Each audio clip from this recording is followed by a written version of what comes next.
പൈസയുടെ കാര്യത്തിൽ എനിക്ക് ഇത്തിരി നേരമായാലും ഒത്തിരി നേരമായാലും ഞാൻ വെയിറ്റ് ചെയ്യും.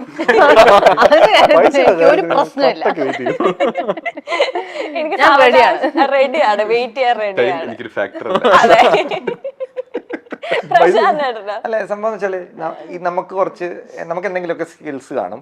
അത് നമ്മൾ തന്നെ വലിയ സ്കില്ലാണെന്ന് കണക്കാക്കണം. നമുക്ക് വളരെ നാച്ചുറൽ ആയിട്ട് ചെയ്യുന്ന കാര്യങ്ങളായിരിക്കും. അപ്പോൾ ബാക്കിയുള്ളവർ ഈ സ്കില്ല് അവർക്ക് ഭയങ്കര ഇതായിരിക്കും. അവർക്ക് നമ്മൾ ചെയ്യുന്ന കോൺട്രിബ്യൂഷൻ ഭയങ്കരമായിട്ട് തോന്നും. അപ്പൊ നമ്മൾ വളരെ ഈസി ആയിട്ട് ചെയ്യുന്ന ഒരു സാധനത്തിന് ഇതിന് ഇത്രയൊക്കെ കിട്ടുമോ എന്ന് ഞാൻ വേറെ കുറച്ച് ട്രാൻസ്ലേഷൻ സബ്ടൈറ്റിൽ അങ്ങനത്തെ കാര്യങ്ങളൊക്കെ ഉണ്ട്. അപ്പൊ ഞാൻ ഇടുന്ന എഫേർട്ട് വെച്ച് നോക്കുമ്പോൾ അതെ എന്ന് വെച്ചാൽ അവരതിന് കൊടുക്കുന്ന വാല്യൂ ഭയങ്കര വലുതാണ്. എനിക്കൊന്ന് ആ ഒരു സാധനമാണ് എപ്പോഴും തോന്നിയെന്ന് തോന്നുന്നു. ഇപ്പൊ ഈ പറഞ്ഞ പോലെ റൈറ്റ് സ്ഥലത്ത് നമ്മളുടെ ഒരു ഗ്യാപ്പ് ഉണ്ട്. ആ ഗ്യാപ്പിൽ നമ്മൾ വരുമ്പോൾ അവർക്കത് ഭയങ്കര ഇമ്പോർട്ടന്റ് ആയിരിക്കും. അവരതിനെ റിവാർഡ് ചെയ്യും. അത് നമുക്ക് ഞാൻ ഇത്രയൊക്കെ ഉണ്ടോ എന്ന് അതെ. ഈ സ്കില്ലും കൊണ്ടല്ലേ, അത് ശരിയാട്ടോ. ഇപ്പൊ ഒരുപാട് ഓപ്പർച്യൂണിറ്റീസും കൂടെ ഉള്ളതുകൊണ്ട് നമുക്ക് നമ്മുടെ സ്കില്ല് തന്നെ യൂസ് ചെയ്യാൻ പല പ്ലാറ്റ്ഫോമും ഉണ്ട്.